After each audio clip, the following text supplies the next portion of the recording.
Hey everyone, I'm here to help you relax and drift off tonight. If you enjoy using these videos to fall asleep, don't forget to like this video and subscribe to the channel for more calming content. Share where you're watching from and what time it is for you. I'd love to know. Now settle into a cozy spot, take a deep breath, and let's start unwinding together. The legend of the Soul Thief, a cursed painting hidden away for centuries, was little more than a whisper in the world of art. Many believed it to be a myth, an eerie story meant to dissuade curious art collectors from pursuing things best left forgotten. But there were those who insisted the painting was real, and those who believed in its power. A portrait so lifelike, it seemed to watch its viewers, ensnaring their very souls.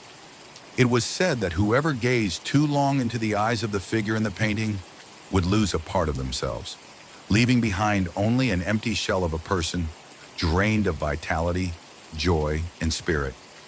The victims would waste away, while the painting grew more vivid, as though feeding on the very essence it had stolen. In the heart of London, a wealthy art collector named Edgar Thorne became obsessed with finding the Soul Thief. He had spent years amassing rare and ancient works of art, but nothing intrigued him more than the stories of the cursed painting. Despite the warnings of his peers, he believed it was a masterpiece waiting to be uncovered. He was convinced that, like all great legends, it was rooted in truth. One evening, a mysterious letter arrived at Edgar's mansion. It was unsigned, the handwriting elegant and precise. Inside was a single line: "The painting you seek lies beyond the veil of dust in the cellar of Blackridge Manor." Blackridge Manor had long been abandoned, its last owners driven mad by some unnamed terror. Most locals avoided the place, speaking of strange occurrences, flickering lights, whispers in the dark, and shadows that moved of their own accord. To Edgar, it seemed the perfect place to hide something of immense value. Accompanied by his loyal assistant, Clara, Edgar made his way to Blackridge Manor under the cover of night. The air grew colder as they approached, the towering structure looming like a forgotten giant. The windows were shattered and ivy crept along the stone walls, as though nature itself sought to reclaim the place. Inside, the manor was eerily quiet. Dust hung in the air, and the wooden floors groaned beneath their feet. They made their way down a spiral staircase to the cellar, guided by the dim glow of a lantern. The air grew damp, and an unnatural chill crept over them. At the far end of the cellar, hidden beneath a thick layer of cobwebs and dust, they found it, a large ornate frame encasing a dark, weathered canvas. Edgar brushed away the cobwebs with trembling hands, revealing the painting beneath. It depicted a figure cloaked in shadows, their face partially obscured. But it was the eyes that captured Edgar's attention. Cold, piercing, and disturbingly lifelike. He felt as though they were staring directly into his soul. "Is this it?" Clara asked, her voice barely above a whisper. "Yes," Edgar breathed. "This is the Soul Thief." Despite Clara's protests, Edgar insisted on bringing the painting back to his mansion. He believed he could study it, unlock its secrets, and perhaps even break its curse. They hung it in his private study, a grand room filled with ancient tomes and relics from around the world. At first, nothing seemed unusual. Edgar spent hours examining the painting, sketching it, and writing notes. But soon, strange things began to happen. He would hear faint whispers late at night, though no one else was in the room.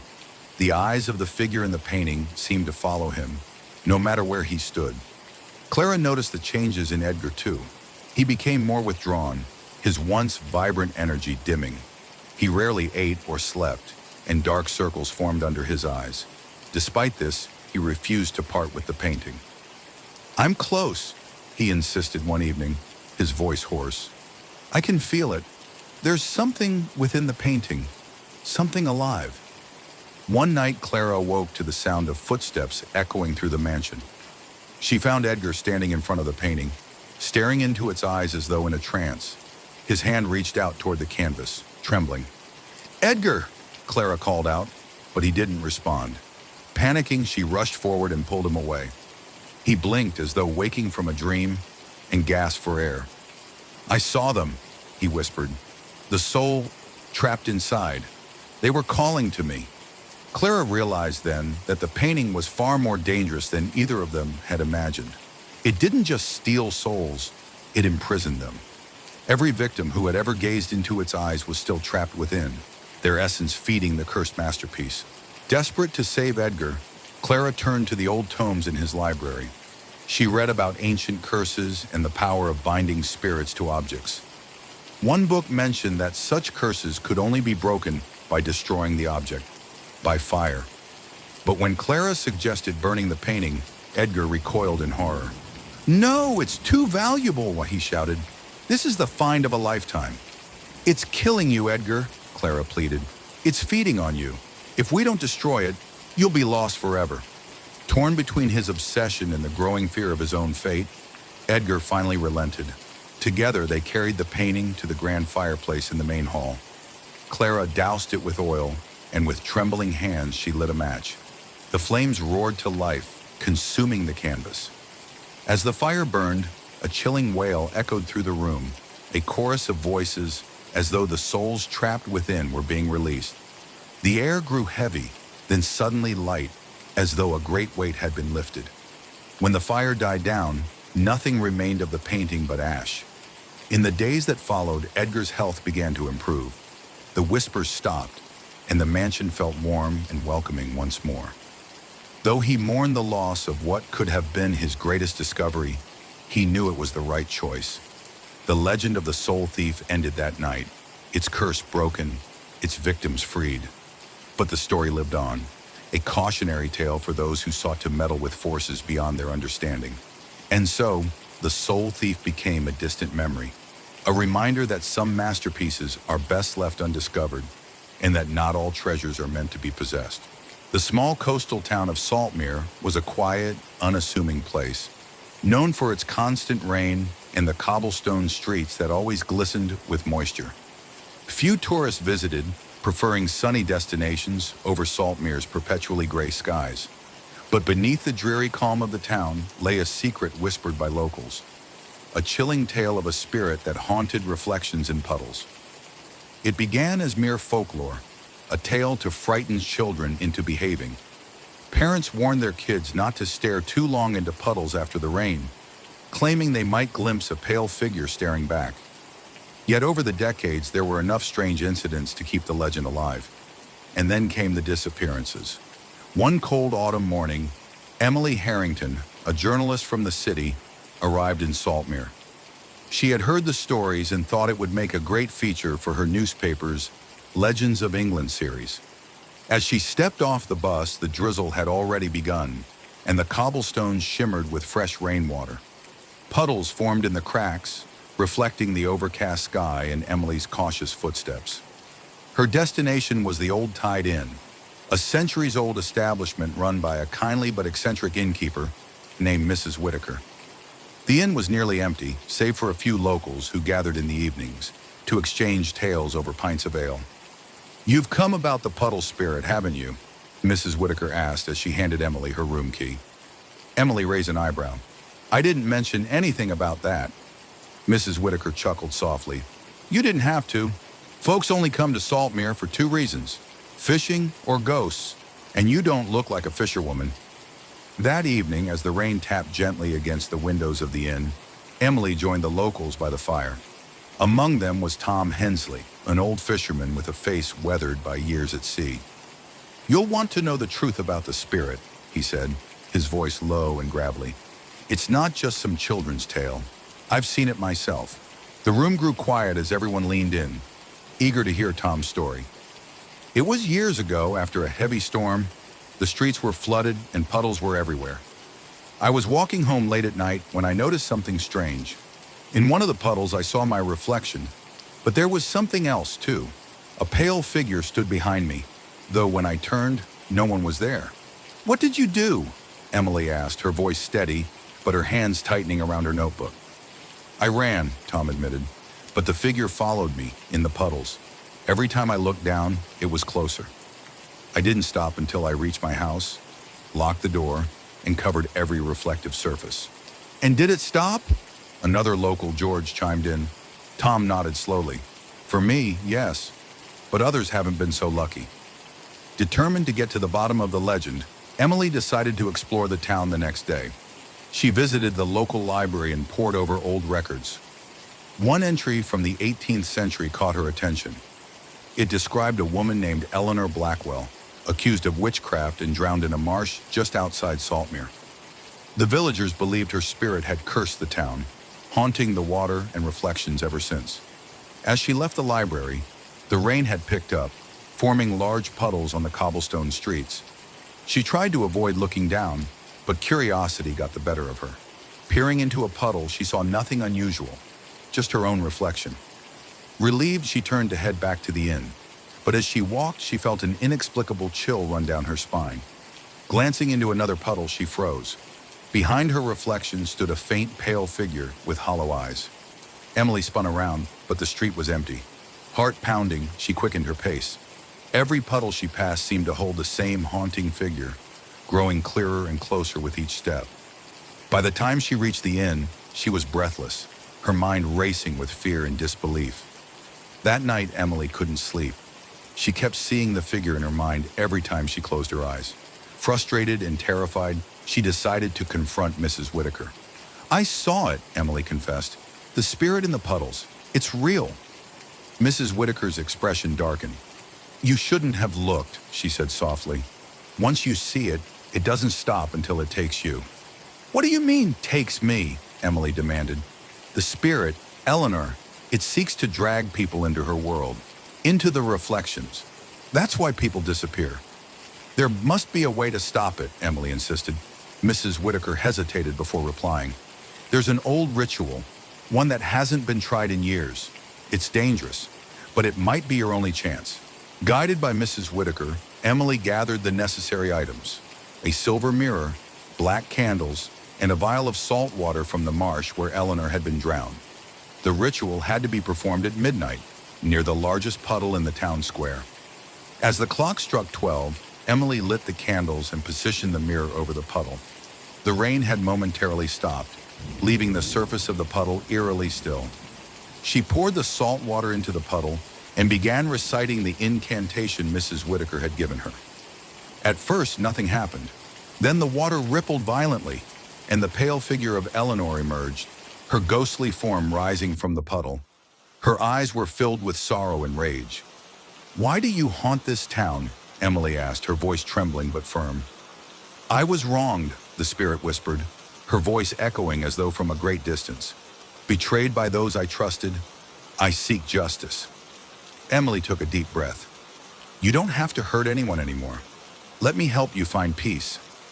For a moment, Eleanor hesitated. Then slowly her form began to dissolve, the puddle growing still once more. The air grew warm, and the oppressive weight that had hung over Saltmere lifted. In the days that followed, the townsfolk noticed a change.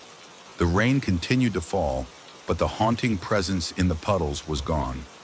Emily wrote her article, not just about the legend, but about the truth she had uncovered. Saltmere remained a quiet, rainy town, but the fear of the puddle spirit faded into history. And though Emily left with a story, she also carried with her a mirror, just in case the spirit ever returned. For in Saltmere, where the rain never truly ceased, one could never be certain what might lurk in a reflection. In the heart of the old city of Ravencourt, there stood an ancient, abandoned museum known as Blackstone Hall. Once a grand institution filled with artifacts from around the world, it had fallen into disrepair decades ago after a series of unexplained tragedies. Whispers of a cursed statue hidden within the halls had spread through the town like wildfire, but no one dared enter the decrepit building to see if the stories were true. The legend of the cursed statue was chilling. It was said that those who looked upon it descended into madness, haunted by visions so horrifying that they could no longer distinguish reality from nightmare. Some claimed that the statue's origins were demonic, while others believed it was crafted by an ancient civilization that worshipped dark forces. Evelyn Carver, a young archaeologist with a fascination for cursed relics, had heard the tales of the Blackstone Hall statue since childhood. She was drawn to the mystery not by belief in the supernatural, but by the challenge of uncovering the truth behind the legend. When she inherited her late uncle's estate, which included access to Blackstone Hall, she knew it was her chance to finally investigate. Accompanied by her close friend and fellow historian, Michael Gray, Evelyn decided to explore the museum. They arrived on a stormy afternoon, the sky a dull gray, casting an ominous glow over the crumbling building. The front doors creaked loudly as they pushed them open, revealing a dim, dusty interior. The air was thick with the scent of decay and neglect. Faded portraits hung askew on the walls, and shattered glass cases lined the corridors. As they ventured deeper into the museum, Evelyn couldn't shake the feeling that they were being watched. "Are you sure this is a good idea?" Michael asked, his voice echoing slightly in the vast empty hall.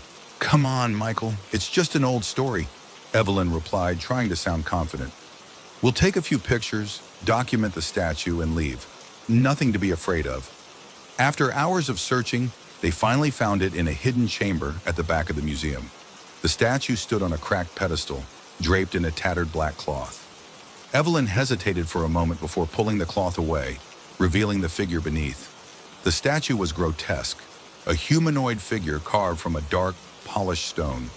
Its face was twisted in an expression of anguish and malice, with hollow eyes that seemed to bore into the soul of anyone who looked at it. Strange symbols were etched across its surface, glowing faintly in the dim light. Michael took a step back, an uneasy feeling washing over him. "There's something wrong about this," he muttered. Evelyn, however, was captivated. She examined the statue closely, noting the intricate craftsmanship in the strange markings. "This is incredible. It doesn't match any known style or culture. It's almost as if it was made to frighten."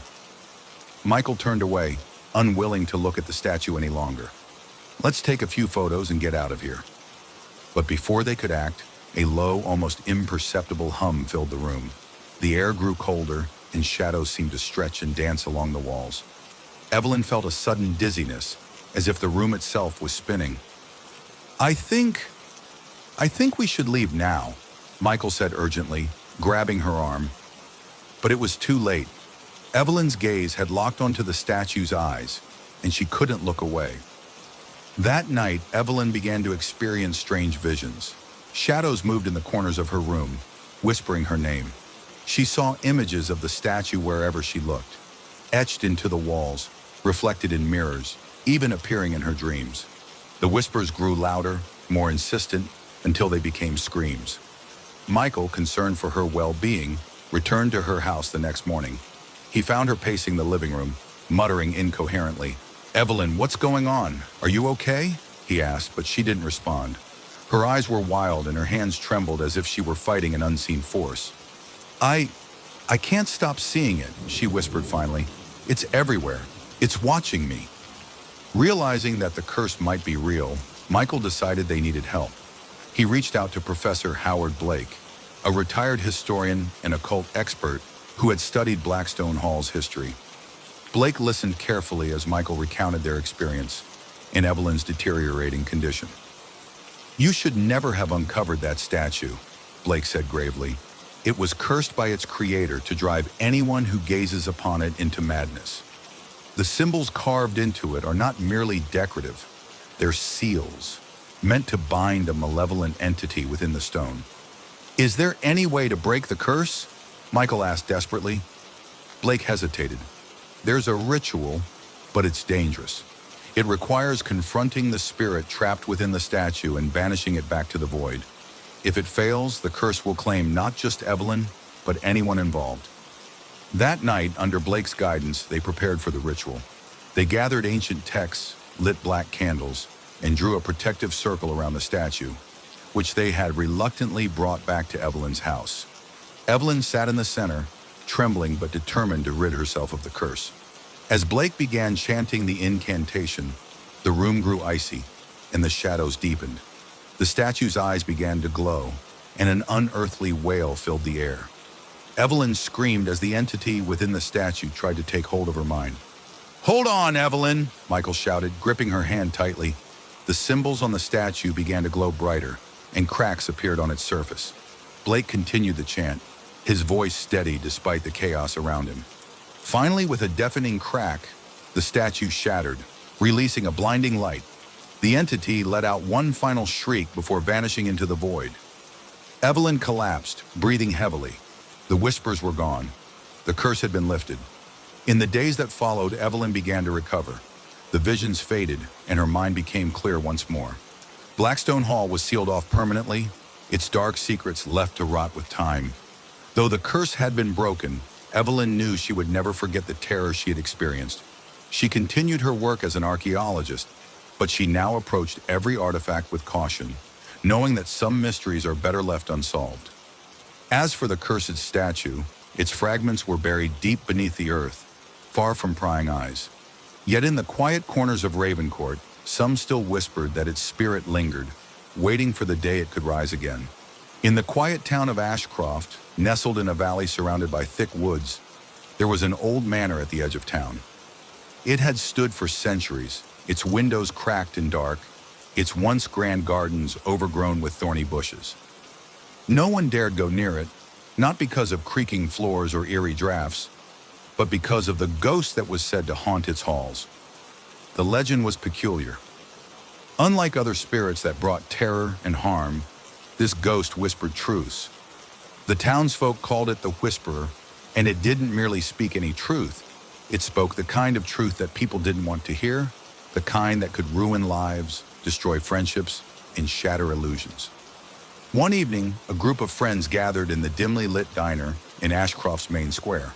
Among them were Clara, an adventurous young woman with a penchant for ghost stories, and Ethan, her childhood friend who never believed in such things. "I don't get it," Ethan said, stirring his coffee. "Why is everyone so afraid of a ghost that just talks? What's the worst it could say?" "It doesn't just talk," Clara replied, lowering her voice. "It tells you things you don't want to know, things that could change your life forever. People who hear it, they say it drives them mad." Ethan scoffed. "Sounds like a load of nonsense. I bet it's just some old story to keep kids from sneaking into the manor." Clara raised an eyebrow. "If you're so sure, why don't you prove it?" A murmur went around the table as the others glanced at each other nervously. Daring someone to go to the manor was a game they often played, but no one had ever actually gone through with it. This time, however, Ethan's pride got the better of him. "Fine," he said. "I'll go. Tonight." Clara's eyes widened. She hadn't expected him to agree. "You're serious? Dead serious?" That night, Ethan stood at the gate of the old manor. The wind howled through the trees and the full moon cast long shadows over the crumbling stone walls. He pushed the gate open, its rusty hinges groaning in protest, and made his way up the overgrown path. The front door was unlocked, just as the story said it would be. He stepped inside, the floorboards creaking beneath his feet. Dust hung in the air, illuminated by the pale moonlight filtering through the broken windows. "All right, ghost," he said aloud, trying to steady his nerves. "If you're real, show yourself." For a moment there was only silence. Then a cold breeze swept through the room, and he heard it, a faint whisper just behind him. "You're afraid that you'll never be good enough." Ethan spun around, but there was no one there. His heart pounded in his chest as the whisper came again, this time from the other side of the room. "You hide behind your jokes, but inside you doubt yourself every day." "Who's there?" he demanded, backing toward the door. The whisper didn't answer his question. It didn't need to. It simply kept speaking, voicing fears and insecurities he had never admitted to anyone. Ethan fled, his footsteps echoing through the empty halls as he ran back to town. Word of Ethan's encounter spread quickly. Some people dismissed it as a prank, but others believed him, especially when he refused to talk about what he had heard. Over the next few weeks, curiosity grew. A few brave or foolish townsfolk ventured into the manor, only to return pale and shaken. Each person who entered heard something different, but the effect was always the same. The ghost revealed truths they didn't want to face, truths that gnawed at their minds long after they left. There was Mrs. Cartwright, who had spent years pretending to be happy in her marriage. The ghost whispered her deepest regret, that she had stayed with a man she didn't love. Then there was James, the local butcher, who prided himself on his honesty. The ghost reminded him of a lie he had told decades ago, one that had ruined a friend's reputation. Before long, no one dared approach the manor. The whispers had become too much to bear. Despite the growing fear in Ashcroft, Clara found herself drawn to the manor. She had always been curious about the unknown, and part of her wanted to understand the ghost's purpose. Why did it whisper these painful truths? Was it malicious, or was it trying to help? One evening, unable to resist her curiosity any longer, Clara decided to go to the manor. She told no one, not even Ethan. Armed with only a flashlight and her courage, she made her way through the woods and up the overgrown path. The manor loomed before her, silent and foreboding. She pushed open the door and stepped inside, her footsteps echoing in the empty hall. "I'm not afraid of you," she said, her voice steady. "I just want to understand." At first there was no response. Then slowly the cold breeze returned, and the whisper began. "You seek the truth, but are you ready for it?" Clara clenched her fists. "Yes, you hide your pain well," the ghost whispered, "but deep down, you blame yourself for your parents' death." Clara's heart tightened. It was true. She had always carried the guilt, believing that if she hadn't insisted on that trip years ago, they might still be alive. Tears welled in her eyes, but she didn't run. Instead, she took a deep breath. "Why do you do this? Why do you whisper these things?" For the first time, the whisper paused, as if considering her question. To set them free. In that moment, Clara understood. The ghost wasn't trying to harm anyone. It was trying to force them to confront the truths they had buried. Painful as it was, facing those truths was the first step toward healing. She left the manor that night, forever changed. She shared what she had learned with the town, and while many still feared the ghost, some found comfort in her words. Over time, people began to see the whispers not as a curse, but as a gift, an opportunity to face their fears and find peace. The manor remained a place of mystery, but it was no longer shunned. Instead, it became a symbol of truth, a place where the brave could go to hear the whispers and perhaps find freedom from the burdens they carried. And so the whispering ghost of Ashcroft continued its eternal vigil, not to torment, but to help those who dared listen. In the small, sleepy town of Willow Creek, there stood a house at the end of Thornwood Street, known to locals simply as the Blackwood House. It was an old Victorian home, with peeling paint and ivy crawling up its weather-beaten walls. For decades, it had been the subject of countless stories whispered among children. Stories of strange happenings, ghostly figures, and most notably, an attic filled with forgotten toys that seemed to move on their own. One autumn afternoon, Evelyn Blackwood, a young woman in her late 20s, arrived at the house she had inherited from her late grandmother. She hadn't visited since she was a child, and standing before it now, memories of long-forgotten summers rushed back. The smell of pine from the nearby woods, the creaking front porch, and most vividly, the attic. Her grandmother, Edith Blackwood, had always kept the attic locked, warning Evelyn and her cousins never to enter. "It's not a place for children," she had said, her voice always carrying an odd mixture of sternness and fear. Now, years later, with her grandmother gone and the house empty, Evelyn felt an inexplicable pull toward the attic. As Evelyn explored the house, she found it mostly as she remembered. Dusty furniture, faded wallpaper, and the faint scent of lavender that always seemed to linger in the air. But something felt different, almost as if the house was waiting for her. Eventually, she reached the attic door. Unlike in her childhood, the door was now slightly ajar, as if inviting her in. Heart pounding, she pushed it open. The attic was large, its slanted ceiling casting deep shadows in the fading afternoon light. Dust motes danced in the air, illuminated by narrow beams of sunlight filtering through a circular window. But what caught Evelyn's attention were the toys, dozens of them, scattered across the floor and shelves. Dolls, stuffed animals, wooden trains, and jack-in-the-boxes, all worn from years of use, seemed to watch her as she stepped inside. That night, as Evelyn lay in her old bedroom, she couldn't shake the feeling that something was off.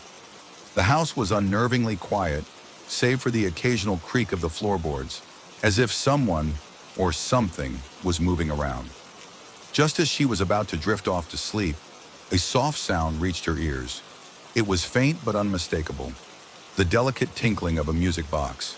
She sat up, her heart racing. The sound was coming from the attic. Grabbing a flashlight, she made her way upstairs. The door to the attic, which she was sure she had closed, was now wide open. Taking a deep breath, she stepped inside. The music box sat in the middle of the floor, its lid open, playing a hauntingly familiar melody. As she approached, the music stopped abruptly, and a cold breeze swept through the room. Evelyn felt a shiver run down her spine. Suddenly, a soft giggle echoed from the shadows. Spinning around, she saw a doll, a porcelain figure with curly hair and glassy blue eyes, lying on its side. But she could have sworn it had been on a shelf when she entered. Over the next few days, Evelyn's unease grew. No matter how many times she tidied the attic, the toys would always end up in different places. Dolls she had placed on shelves would be found sitting on the floor, stuffed animals seemed to shift positions, and the wooden train tracks rearranged themselves into new patterns. One evening, determined to find answers, Evelyn decided to stay in the attic overnight. Armed with a blanket, a thermos of coffee, and a lantern, she settled down on an old armchair. At first, nothing happened. The house was silent, save for the occasional creak of the walls. But as the clock struck midnight, the atmosphere changed. A faint whisper filled the air, growing louder until it seemed to come from all around her. The toys began to move. Evelyn watched in disbelief as the wooden train started chugging along its track, its wheels turning without any visible force. Dolls turned their heads toward her, their glass eyes gleaming in the dim light. A stuffed bear began to walk across the floor, its stitched mouth opening as if trying to speak. Who's there?" Evelyn stammered, her voice trembling. A gust of wind blew through the attic, extinguishing the lantern's flame. In the darkness, the whispering grew louder, forming words that sent chills down her spine. "We are the Forgotten." Evelyn's fear gave way to curiosity. "Forgotten? What do you mean?" Slowly, the whispering faded, and a single doll, a ragged, one-eyed figure, rose into the air. In a childlike voice, it began to speak. "Long ago, we belonged to children. Children who lived here, who played with us, who loved us. But they grew up, and we were left behind, forgotten in the shadows. We waited, hoping someone would remember, but no one ever did." Tears welled in Evelyn's eyes. She remembered her grandmother's stories about the house being an orphanage during the early 1900s. Many children had lived there, but few had ever been adopted. The toys weren't just toys. They were vessels for the spirits of those lonely children, bound to the attic by the pain of being abandoned. "I'm sorry," she whispered. "I didn't know." Over the next few weeks, Evelyn made it her mission to honor the memories of the forgotten children.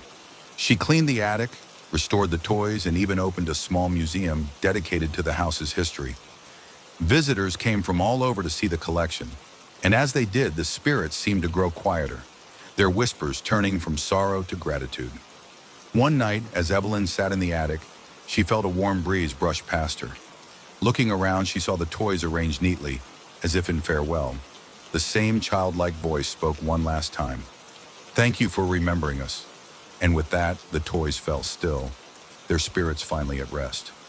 The Blackwood house became a cherished landmark in Willow Creek, known not for its hauntings, but for its story of remembrance and kindness.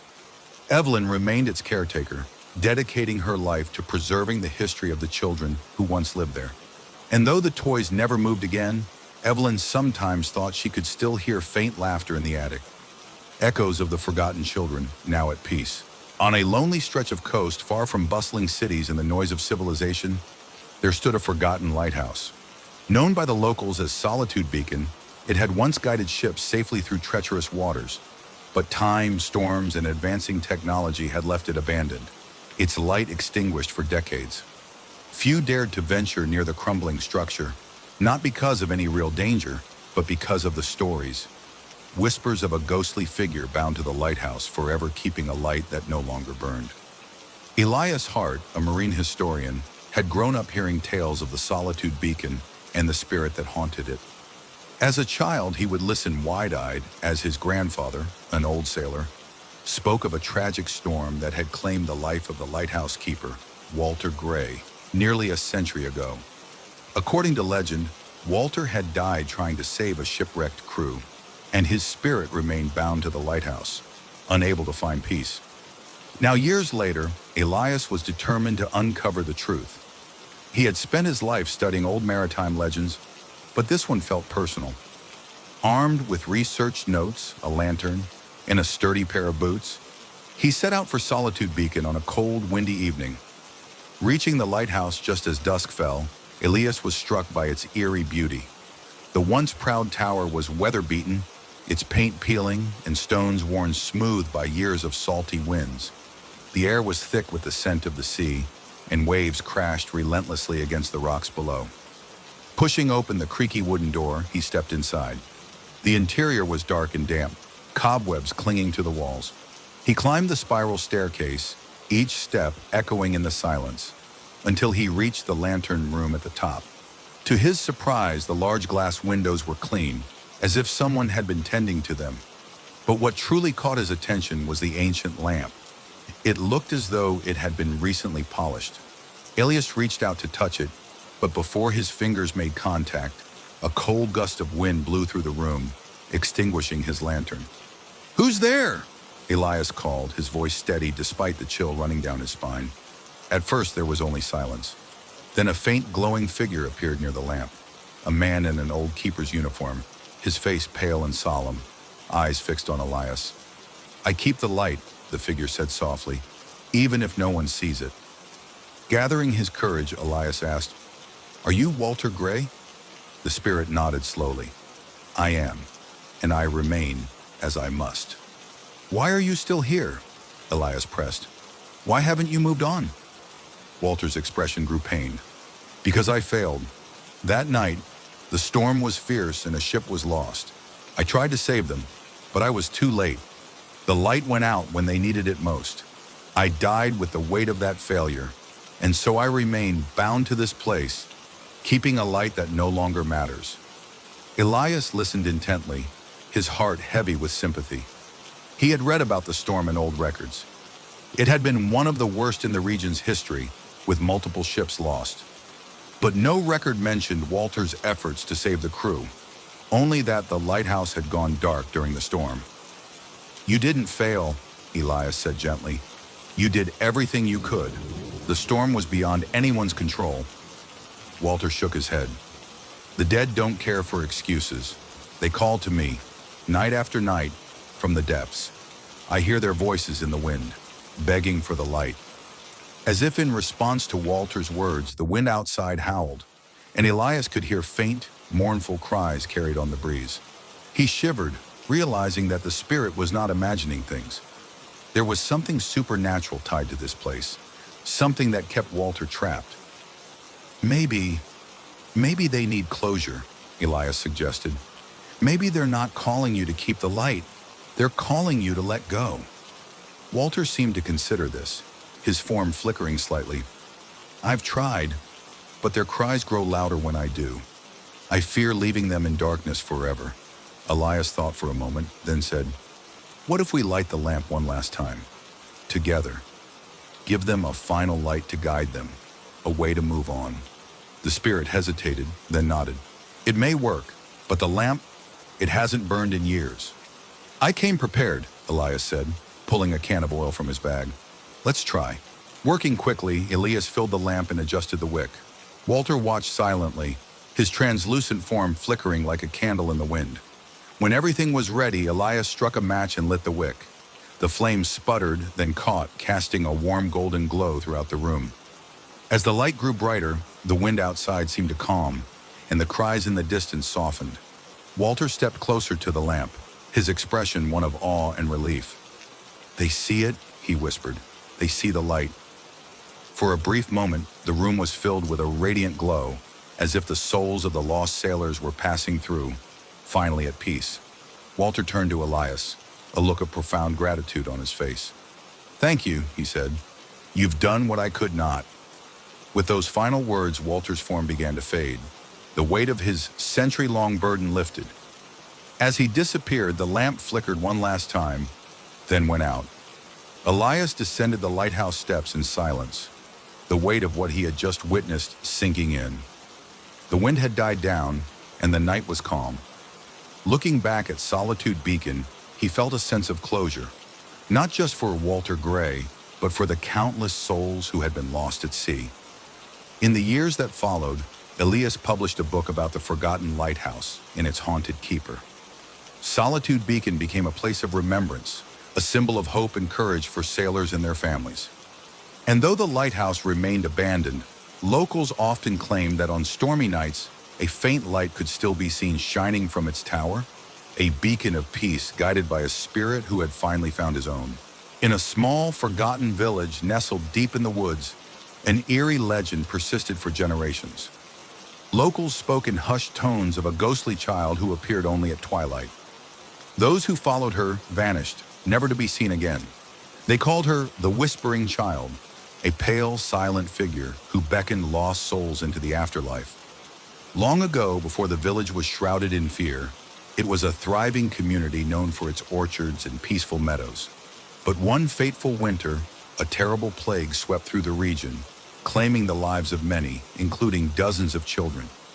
Among them was a little girl named Ilara, whose story became the root of the haunting legend. Ilara had been just 6 years old when the illness struck. Her parents, stricken with grief, buried her beneath the old oak tree at the village's edge, a place she had loved to play. But soon after her burial, strange occurrences began. Villagers reported seeing a young girl wandering the fields at dusk, her pale form shimmering like morning mist. Those who ventured too close would vanish without a trace. Fear spread like wildfire, and soon the village was abandoned, its fields left to wither. Over time, only the brave or the desperate dared to enter the woods where Ilara was said to roam. Centuries later, a historian named Dr. Marin Collins arrived in the village, intrigued by the legend of the Whispering Child. Marin had spent years studying folklore and ghost stories, but something about this particular tale felt different. It wasn't just the idea of a haunting, it was the way the villagers spoke of Ilara, not with hatred, but with sorrow. Determined to uncover the truth, Marin set up camp near the old oak tree where Ilara was said to appear. The villagers, though wary, provided her with food and warned her to leave before nightfall. But Marin, driven by a need to understand the past, refused to be frightened away. On her third night in the village, Marin finally saw her. As the sun dipped below the horizon and twilight bathed the forest in shadows, a faint figure emerged from the mist. It was a little girl with long, dark hair and a simple white dress. Her eyes glowed softly, and though her lips did not move, Marin heard a whisper carried on the wind. "Come!" The voice was gentle, almost comforting, yet it sent a chill down Marin's spine. Summoning her courage, she stepped forward, determined to learn what she could. But as she approached, the child turned and began to walk toward the woods. Marin hesitated. She knew the stories of those who had vanished, but her curiosity outweighed her fear. Keeping a safe distance, she followed Ilara through the trees. The forest grew denser, and an unnatural stillness settled over the air. Even the wind seemed to hold its breath. After what felt like hours, they reached a clearing bathed in an ethereal glow. At its center was a small pond, its surface so still it mirrored the sky above. Ilara stopped at the water's edge and turned to face Marin. This time she spoke aloud. "They were lost, and I showed them the way." Marin's heart pounded in her chest. "Who are you helping? Where are you leading them?" Ilara tilted her head, her expression unreadable. "To the place where they can rest. They wander, trapped between life and death, and I show them the path." Understanding dawned on Marin. Ilara wasn't a vengeful spirit. She was a guide, helping souls who had died unexpectedly to find peace. The villagers' fear had twisted her purpose into something sinister, but in truth, she was a child offering solace to the lost. Marin felt a deep sadness for the ghostly child. "Is there any way to help you move on?" she asked gently. Ilara shook her head. "I stay because they still come. When the last soul finds rest, I will go." Before Marin could ask more, the air grew colder, and shadows began to gather at the edge of the clearing. Dark figures emerged from the trees, their forms shifting and indistinct. These were the wandering souls Ilara had spoken of, lost, confused, and clinging to the world of the living. One by one, the spirits approached the child, who reached out her hand to each of them. As they touched her, their forms grew fainter until they disappeared entirely, their journey to the afterlife complete. But not all the souls were ready to leave. Some hesitated, their eyes filled with fear and anger. They turned toward Marin, sensing her life and warmth, and began to advance. Alara stepped between Marin and the approaching spirits. "You cannot take her. She is not yours." The spirits halted, their forms flickering uncertainly. Marin watched in awe as Alara's glow intensified, spreading out like a warm light that enveloped the entire clearing. One by one, the hesitant souls stepped forward, guided by the child's gentle presence. As they touched her hand, they too faded into the light. When the last spirit was gone, the forest grew quiet once more. Ilara turned back to Marin, her glow dimming. "Thank you," she whispered, "for helping me finish what I began." Marin wanted to ask what she meant, but before she could speak, Ilara's form began to fade. The child who had guided souls for centuries was finally free.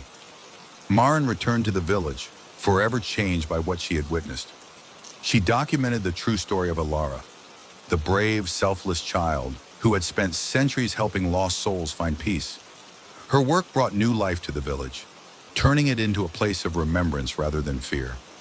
Though Ilara was gone, some claimed they could still hear a soft whisper on the wind at twilight, a reminder of the little girl who once led the lost into the light. Nestled at the end of an old cobblestone street in the heart of a forgotten town stood Page and Prose, a small, weathered bookstore with a faded wooden sign that creaked softly in the wind. Though it appeared unremarkable from the outside, the townspeople knew better. Few dared to venture inside, and those who did rarely spoke of what they had seen. The whispers around town were always the same. Something strange happened in that bookstore, something that no one could explain. Despite the warnings, it had become the perfect place for Clara Bennett to lose herself. An aspiring author and lover of all things literary, Clara had recently moved to the town, seeking inspiration and a quiet place to write. When she stumbled upon Page and Prose, she was immediately drawn to it. The first time she entered, the air inside smelled of aged paper and ink, with a hint of something metallic, almost like the scent of a summer storm. The shelves towered high, packed with leather-bound tomes, yellowed paperbacks, and strange books with no titles on their spines. The shop was eerily silent, save for the faint rustle of pages, though there was no one else in sight. Behind the counter stood an old man with silver hair and piercing blue eyes. He wore a neatly pressed suit and had an air of mystery about him. When Clara approached, he gave her a polite nod, but said nothing. "Hello," Clara said, her voice echoing slightly in the quiet shop. "This place is amazing. Are you the owner?" The old man smiled faintly. "I am," he said. His voice was calm, almost too calm, as though it belonged to someone who had spent a lifetime speaking in whispers. "Welcome to Page and Prose. If you're looking for something special, you might just find it here." Clara smiled back, though his words unsettled her. She began browsing the shelves, running her fingers over the spines of the books. Many of them seemed ancient, with covers that were cracked and worn.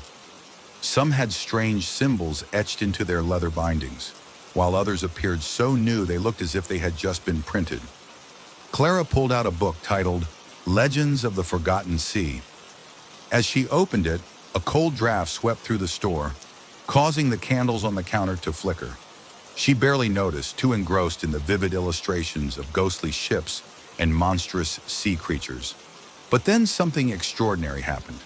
As she read a passage about a fearsome pirate captain known as Elias Blackthorne, she heard a sound behind her, a low, rhythmic tapping, like the echo of footsteps on wood. Turning around, she saw nothing. Yet the tapping grew louder, accompanied by the faint creak of a ship's deck. Before her eyes, a shimmering figure began to materialize. A tall man in a long coat, with a tricorn hat and a cutlass at his side. His eyes were hollow and his presence sent a chill through the air. "Who summons Captain Blackthorne from his eternal slumber?" the figure demanded, his voice like the roar of distant waves. Clara stumbled back, dropping the book.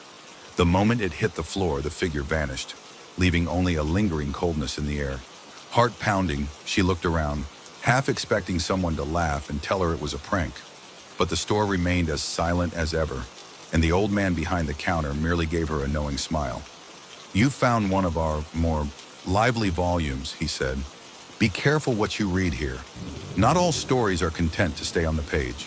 Despite the terrifying experience, Clara was hooked. She began visiting the bookstore daily, each time drawn to different books that seemed to call out to her. Some stories brought forth harmless characters, playful animals, mischievous fairies, and kind-hearted heroes.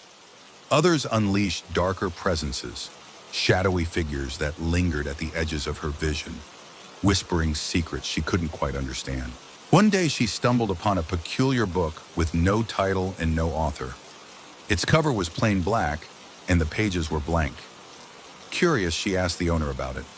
"Ah, that one," he said with a cryptic smile. "It's a special kind of book. It writes itself as you read." Intrigued, Clara opened the book. To her astonishment, words began to appear on the pages, telling a story about a young woman who entered a haunted bookstore. As she read further, she realized with growing dread that the story was about her. Every detail, from her arrival in the town to her first encounter with Captain Blackthorn.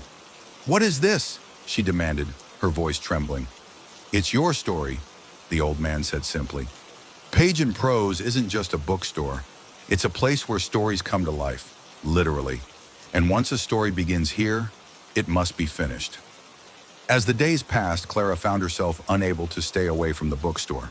She tried writing her own story, hoping to take control of the strange magic that seemed to bind her. But every time she tried, the words would vanish from the page, as though the bookstore refused to let her end the tale. Characters from forgotten stories began to haunt her apartment. Shadowy figures that whispered in her ear at night. Ghostly animals that prowled her living room. The line between fiction and reality blurred, and Clara realized with growing horror that she was becoming part of the bookstore's collection. Desperate, she confronted the old man. "How do I end this? How do I escape?" He looked at her with a mix of pity and amusement. "There's only one way, my dear. You must write the ending. But be warned, once you finish your story, you may never be the same again."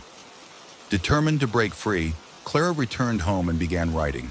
She wrote about her experiences in the bookstore, about the characters that had come to life, and about the old man who seemed to control it all. As she wrote, the words glowed on the page, as if imbued with the same magic that haunted the store. When she reached the final chapter, she hesitated. How should the story end? Should she destroy the bookstore, banishing its magic forever? Or should she become its new guardian, taking the old man's place? In the end, she chose a third option.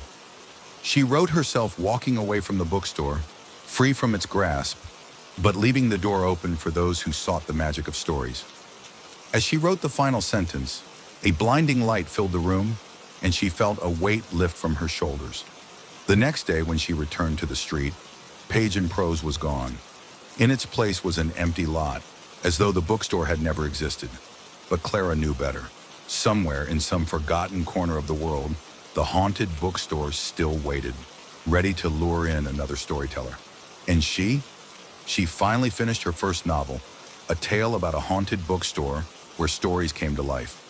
It became a bestseller, though no one ever truly believed it was real. But Clara knew the truth. Some stories aren't meant to stay on the page. They live, waiting for the next reader brave enough to turn the first chapter. There was a river that wound through the heart of Greystone Hollow, a small village hidden in the valley between two mountains. Known as the Murkwater, it shimmered eerily in the sunlight, its surface always calm yet uninviting. The river's dark reputation had earned it many whispered names. The Drowning River, the Whispering Depths, and most chilling of all, the River of Lost Souls. Legends passed down through generations warned villagers never to swim in its waters. Those who did were never seen again, vanishing beneath the surface without so much as a ripple to mark their passing. Despite the warnings, there were always a few who dared to challenge the river's sinister reputation. Some believed it was nothing more than a village superstition, while others were lured by the river's strange beauty. Long ago, before Greystone Hollow was a thriving village, the river had been a lifeline for the people who lived there. Its waters were clear and its currents gentle.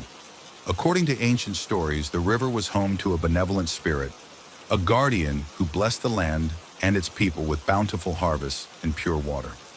But everything changed when outsiders came to the valley, bringing greed and violence with them.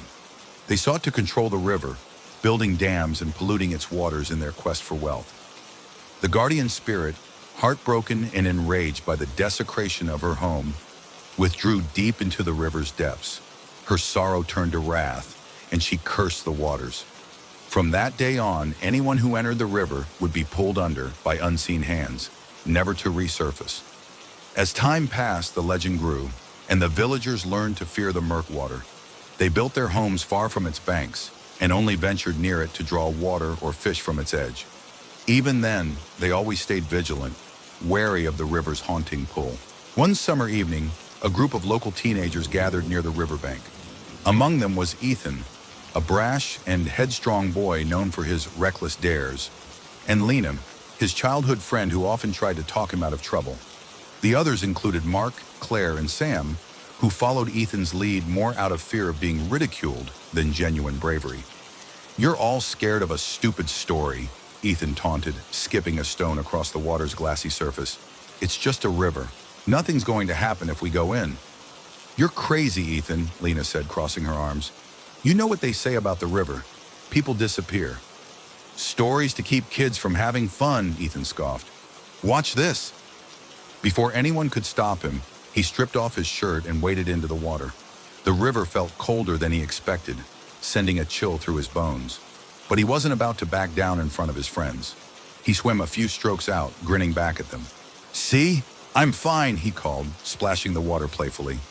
Suddenly, the air grew unnaturally still, and a faint whispering sound filled the clearing. Lena's heart raced as she strained to hear the words, but they were too faint to understand. "Ethan, come back!" she shouted, her voice trembling. But Ethan didn't respond. His grin faded as something brushed against his leg beneath the water. He kicked, thinking it was just a stray branch or a fish. But the touch returned, firmer this time, as if a hand had gripped his ankle. "Guys, something's down here," Ethan yelled, panic creeping into his voice. He tried to swim back, but he couldn't move. It was as though invisible hands were pulling him deeper.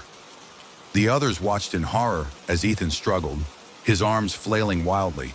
Before anyone could react, he was yanked beneath the surface. A single ripple marked the spot where he vanished. "Ethan!" Lena screamed, rushing to the river's edge. The water was eerily calm, reflecting the darkening sky above. There was no sign of Ethan. No splash, no bubbles, just silence. The group ran back to the village, breathless and terrified. They told the villagers what had happened, but there was little anyone could do. Search parties scoured the riverbanks, but no trace of Ethan was ever found. The villagers mourned his loss, though many weren't surprised. To them, it was just another reminder of the river's curse. Lena, however, couldn't accept it. She was haunted by guilt, feeling that she should have done more to stop Ethan. Night after night, she dreamed of the river and heard faint whispers calling her name. The voice sounded familiar, as if it belonged to Ethan. Driven by a mix of fear and determination, Lena sought out old Miriam, the village's wise woman who knew more about the river's curse than anyone else. Miriam lived in a small cottage near the forest, surrounded by herbs and charms meant to ward off evil. "The river won't give him back," Miriam said gravely when Lena explained her dream. "But there may be a way to find his soul." "What do I have to do?" Lena asked, desperation in her eyes. "You must enter the river at midnight, when the veil between the living and the dead is thinnest," Miriam said. "But beware, once you're in, the river will try to claim you too. You must not listen to its whispers, no matter what you hear." That night, Lena stood at the river's edge, clutching a charm Miriam had given her. A small silver pendant shaped like a crescent moon. The air was cold, and the forest around her was eerily quiet. Summoning her courage, she stepped into the water. The cold was bone deep, but she kept moving, wading further until the water reached her waist. The whispers began almost immediately, faint and insistent. They grew louder with each step, forming words that sounded like Ethan's voice. "Help me, Lena!" She squeezed the pendant tightly, forcing herself to ignore the voice. Suddenly, the current shifted, pulling her deeper into the river's center. She felt unseen hands grasping at her legs, but she kept moving forward. In the distance, she saw a faint glow beneath the water's surface. A figure trapped in the depths. It was Ethan. Without hesitation, Lena dove beneath the surface, swimming toward the glowing figure. As she reached out, the river's grip tightened around her, but she held onto Ethan's hand and pulled with all her strength. A blinding light erupted from the river, and Lena felt herself being thrown back onto the shore. Gasping for breath, she looked around and saw Ethan lying beside her, unconscious but alive. The villagers were stunned when Lena brought Ethan back. Though he was weak and shaken, he eventually recovered, remembering little of what had happened. Word spread that the river's curse had been broken, thanks to Lena's bravery. From that day on, the murk water flowed clearer, its dark reputation fading into memory. Though the villagers still treated it with respect, they no longer feared it. And Lena, hailed as a hero, knew that some forces, no matter how dark, could be overcome by courage and love. But late at night, when the moonlight hit the river just right, some swore they still heard faint whispers on the wind. A reminder that the river never truly forgets. In the quiet village of Willow's Hollow, nestled between dark forests and rolling hills, strange tales had always circulated. Whispers of a ghost that meant well, but brought disaster wherever it went. For years, villagers spoke of small, inexplicable events. A cart tipping over just after a strange chill swept through the air, candles being snuffed out before a fire spread, or children inexplicably being found near the edge of the forest after wandering off. Everyone knew of the spirit, though few had ever seen it. They called it Mira, after a young woman who had died tragically a century ago. According to legend, Mira had been kind-hearted in life, always eager to help those in need. But fate had been cruel, and one fateful night, she had perished in a house fire while trying to rescue a neighbor's child. Though the child had survived, Mira had not. It was said that her spirit lingered because of her unfulfilled desire to protect others. However, in her spectral form, her attempts to help often resulted in calamity. No one knew whether it was a curse or simply the tragic irony of her existence. But the villagers had learned to fear Mira's presence. One autumn evening, a traveler named Elias Gray arrived in Willow's Hollow. Elias was a scholar of the supernatural, fascinated by tales of ghosts and spirits. He had spent years studying hauntings, and when he heard of the village's legend, he knew he had to investigate. The villagers were wary of Elias at first. They warned him about Mira, urging him to leave before he attracted the spirit's attention. But Elias was determined. He believed that ghosts were not inherently malevolent, that perhaps Mira could be helped and her tragic cycle of harm could be broken. He rented a small, creaky cottage near the edge of the village and set up his equipment. Old journals filled with notes, delicate instruments designed to detect changes in the air, and a lantern that flickered unnaturally whenever spirits were near. It wasn't long before Elias experienced Mira's presence firsthand. Late one night, as he sat by the fire reviewing his notes, the temperature in the room plummeted. His breath turned to mist, and the lantern flickered violently. He glanced around, heart pounding, as a faint glow appeared in the corner of the room. The glow grew brighter, forming the outline of a young woman with sorrowful eyes and a translucent figure. Her form flickered, as if struggling to maintain coherence. She raised a ghostly hand, pointing toward the fireplace. Instinctively, Elias turned just in time to see a stray ember land on the rug, beginning to smolder. He quickly stamped it out, his mind racing. Mira had saved him from a potential fire. "Thank you," he said softly, his voice steady despite the fear tingling in his spine. The ghost tilted her head, as if confused by his gratitude. Then, before he could say more, she vanished, leaving behind only the faintest trace of cold air. Over the following days, Elias observed more of Mira's interventions. Each time she appeared when danger was near, a toppled lantern that could have caused a blaze, a crumbling beam in an abandoned barn, a loose cart careening down a hill. Yet every attempt to help seemed to end poorly. While she had saved Elias from the ember, her sudden presence had startled a villager passing by the cottage, causing him to trip and twist his ankle.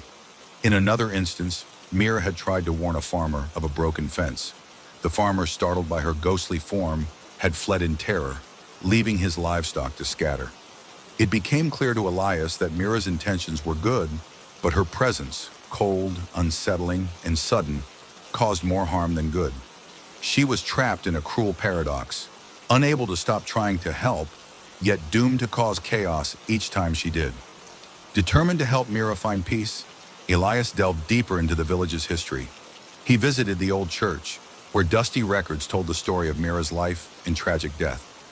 He learned that Mira had been deeply loved by the villagers in her time, known for her selflessness and bravery.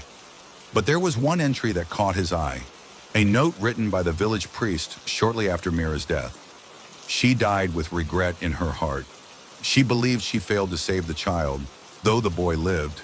Perhaps her soul lingers because she never knew her efforts were not in vain. Elias realized that Mira's spirit was bound by the weight of her perceived failure. She didn't know that her sacrifice had saved a life. If he could find a way to show her the truth, perhaps she could finally move on. Elias gathered the villagers and explained his plan. Though skeptical, they agreed to help. Together, they reconstructed the old house where Mira had died, creating a space reminiscent of her time. They placed an old portrait of the boy she had saved, now long deceased, above the hearth. That night, Elias lit the lantern and waited.